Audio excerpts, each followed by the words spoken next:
Welcome to my YouTube channel. आज हम discuss करेंगे as I walked out one evening, जिसको लिखा है वाइस्टन ह्यू ऑडेन ने। W H ऑडेन जो थे तो वो एक ब्रिटिश अमेरिकन राइटर थे। वो यूके में पैदा हुए थे, लेकिन 1939 में वो यूएस माइग्रेट हुए।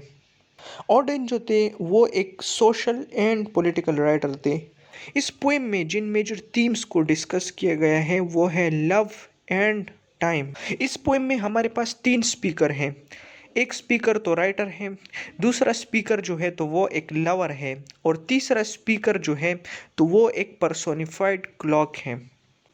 As I walked out one evening walking down the Bristol street, तो जो फर्स्ट नैरेटर है वो कह रहा है कि शाम के वक्त मैं ब्रिसल स्ट्रीट से गुजरा, जो कि बर्मिंघम यूके में है। The crowds upon the payment were fields of harvest wheat. अब यहाँ पे उन्होंने क्राउड के लिए हार्वेस्ट ऑफ व्हीट का मेटाफर यूज़ किया है। पेमेंट यानी फुटपाथ पे जो लोग थे तो वो गंदम की फसल की तरह दिखाई दे रहे थे। And down by the brimming river I heard a lover sing. और वहाँ पे एक रिवर था। ब्रिमिंग का मतलब है कि वो रिवर जो कि कम्प्लीटली भरा हो पानी से, और उसका पानी जो है तो वो किनारे पे आ रहा हो। तो वहाँ पे रिवर के साथ एक लवर था जो कि गाना गा रहा था। Under an arch of the railway love has no ending. और वहाँ पे रिवर के ऊपर जो था एक रेलवे ब्रिज था, और उसके नीचे जो था तो लवर बैठा हुआ था, और उसके साथ अपनी बिलविड भी थी, और वो ये गाना गा रहा था, लव हैज़ नो एंडिंग, मोहब्बत की कोई एंडिंग नहीं है।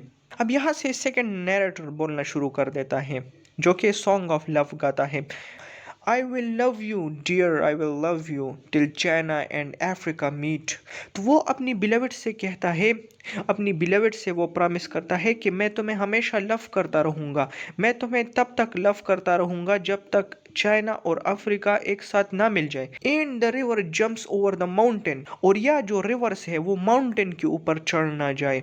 And the salmon sing in the street, या जो सैल्मन फिश है वो गाना गाना शुरू ना कर दे तब तक मैं तुमसे मोहब्बत करता रहूँगा। I will love you till the ocean is folded and hung up to dry. और मैं तुमसे तब तक मोहब्बत करता रहूँगा जब तक एक ओशन, एक समंदर को कपड़े की तरह निचोड़कर सुखा ना लिया जाए। And the seven stars go squawking like geese about the sky. और जो ग्रुप ऑफ सेवन स्टार है, या जो स्टार का कॉन्स्टलेशन है, वो बतखों की तरह चीखना ना शुरू कर दे आसमान में। The years shall run like rabbits. और अगर वक्त जो है वो खरगोश की तरह दौड़ना भी शुरू कर दे तब तक मैं तुमसे मोहब्बत करता रहूँगा। For in my arms I hold the flower of ages and the first love of the world. और मेरे हाथ में फ्लावर ऑफ एजिस है। अब देखिए, अगर आप सोचें तो एक फ्लावर की जो ड्यूरेशन होती है वो बहुत कम होती है, यानी कि फ्लावर ज़्यादातर स्प्रिंग के सीज़न में ब्लूम करता है, फिर उसके बाद जो है तो वो मुरझा जाता है। लेकिन यहाँ पे लवर कह रहा है कि मेरे हाथ में जो फ्लावर है तो इस पे कई साल गुजरे हैं, लेकिन इसके बावजूद ये फ्रेश है। यानी लवर ये बताना चाहता है कि मेरा लव कभी भी ख़त्म नहीं होगा और ना इस पे टाइम का असर होगा। And the first love of the world, ये रेफरेंस है एडम एंड ईव की तरफ, क्योंकि जो ईव थी तो वो एडम के लिए फर्स्ट लव थी। तो यहाँ पे वो अपनी बिलवेड को first love of the world कह रहा है। But all the clocks in the city began to whir and climb। Oh, let not time deceive you, you cannot conquer time। अब लवर अपनी सॉन्ग में जो बातें भी कर रहा है तो वो सारी बातें इम्पॉसिबल है, क्योंकि चाइना और अफ्रीका कभी भी एक साथ नहीं मिल सकते, क्योंकि चाइना जो है तो वो एशियन कॉन्टिनेंट में है और अफ्रीका दूसरे कॉन्टिनेंट में है। इस तरह रिवर कभी भी पहाड़ के ऊपर नहीं चढ़ सकता। तो लवर ने जो बातें भी कही हैं वो सारी इम्पॉसिबल है। तो इसके रिस्पॉन्स में but all the clocks in the city began to whir and climb। और शहर में जितनी भी घड़ियाँ थी तो वो आवाज़ें करने लगी। आपने पुरानी घड़ियाँ एक्सपीरियंस की होगी या देखी होगी कि जब उनमें 1 घंटे का टाइम गुजरता है तो वो आवाज़ें शुरू कर देती हैं। तो इस तरह ये लवर का सॉन्ग सुनने के बाद वहाँ पे जितनी भी घड़ियाँ थी तो वो आवाज़ें करने लगी।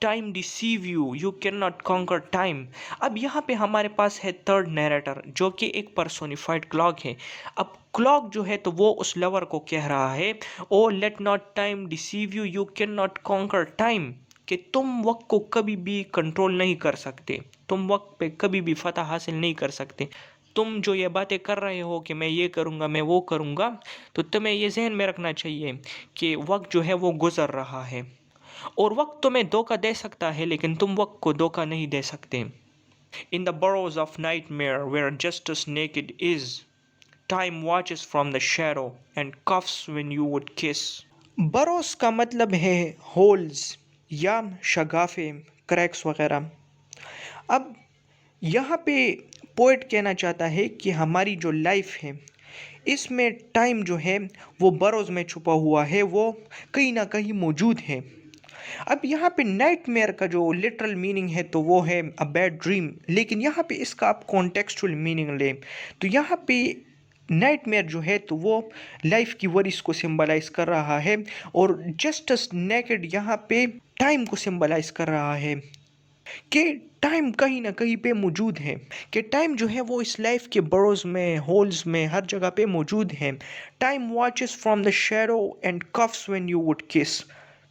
अब इन लाइंस का मतलब ये है कि जब आप अपने गोल्स के करीब पहुंचते हैं तो टाइम जो है वो कफ करता है, वो आपको रोकता है। आपने ऐसे वाक़यात सुने होंगे कि लोग जो है वो अपने गोल के करीब पहुंच जाते हैं, लेकिन ऐसा कोई हादसा पेश आ जाता है कि वो अपने गोल को अचीव करने से रह जाते हैं। तो इन लाइंस का भी यही मतलब है, time watches from the shadow and coughs when you would किस। यानी कि जब आप अपने बिलेवेड के करीब पहुंचते हो या आप अपने गोल के करीब पहुंचते हो तो टाइम जो है वो देख रहा होता है, यानी आप टाइम को इग्नोर नहीं कर सकते। In headaches and in worry vaguely life leaks away. अब यहाँ पे नैरेटर कहता है कि लाइफ जो है तो वो वरी करने में, वो एंजाइटी में वो गुजर जाती है। And time will have his fancy tomorrow और टुडे। और वक्त को जो हासिल करना होता है वो हासिल कर लेता है आज या कल, यानी वक्त किसी का इंतज़ार नहीं करता, ना किसी पे रहम करता है।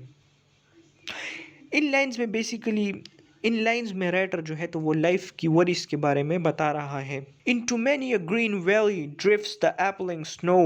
Time breaks the threaded dances and the diver's brilliant bow. Into a many green valley का मतलब ये है कि वक्त बदलने में देर नहीं लगती। ऐसी वैलीज हैं जहाँ पे स्प्रिंग में हर तरफ ग्रीनरी होती है, लेकिन जैसे ही विंटर का मौसम आता है तो हर तरफ स्नो ही स्नो होती है और वो ग्रीनरी बिल्कुल गायब हो जाती है। तो यहाँ पे राइटर जो है वो टाइम की पावर बता रहा है। Time breaks the thread dances, और टाइम जो है तो वो उन थ्रेड डांसेस को वो ब्रेक कर देता है। अब यहाँ पे बेसिकली रेफरेंस है कल्चरल डांस की तरफ, यानी कुछ कम्युनिटीज़ हैं जो कि स्प्रिंग में डांस वगैरह करती हैं जब फर्टिलिटी का सीज़न आता है, लेकिन जब वो सीज़न गुजर जाता है तो वो लोग फिर डांस नहीं करते।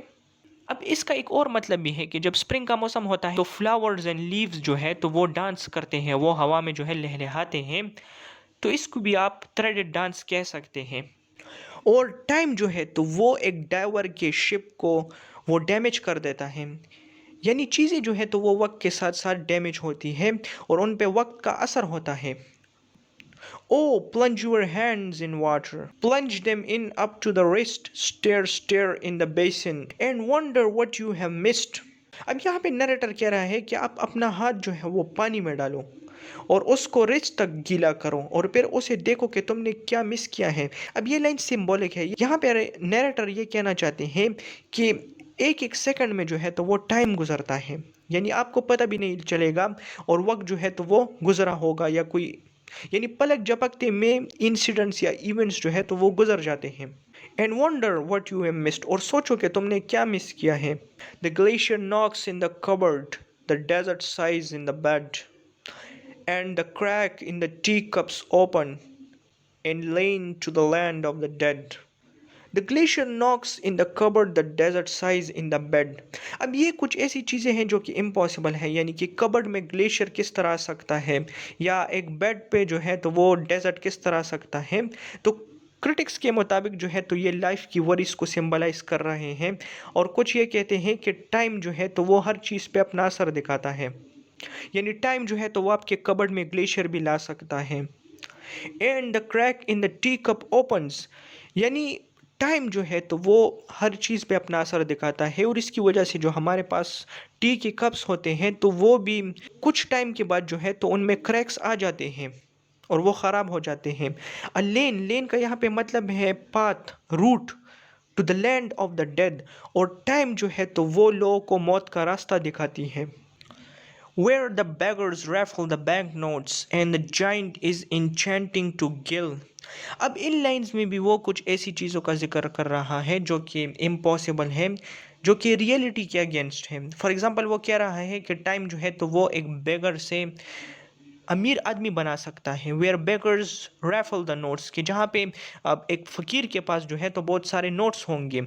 And the giant is enchanting to Jack, कि वो जैंट जो था वो अब जैक से डर रहा है।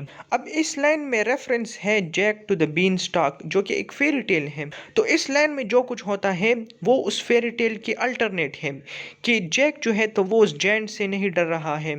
And the lily white boy is row or, तो इस लाइन में भी एक पोइम की तरफ रेफरेंस है, जिसमें लिली वाइट बॉय जो है वो एक इनोसेंट कैरेक्टर है, लेकिन यहाँ पे उसको एक रोरर, यानी वो बंदा जो कि ड्रंक करता है और जो कि पार्टीज में इन्वॉल्व होता है। एंड जिल goes down on her back, तो ये भी एक अनदर स्टोरी की तरफ रेफरेंस है, जिसमें जिल जो है तो वो इनोसेंट होता है, लेकिन यहाँ पे उसको भी डिफरेंट दिखाया गया है।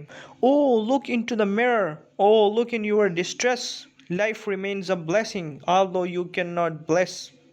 तो यहाँ पे नैरेटर लोगों से मुखातिब है कि मिरर में देखो, यानी शीशे में देखो, लुक इन यूर डिस्ट्रेस, और आपकी लाइफ में जो वरीज है उनकी तरफ गौर करो।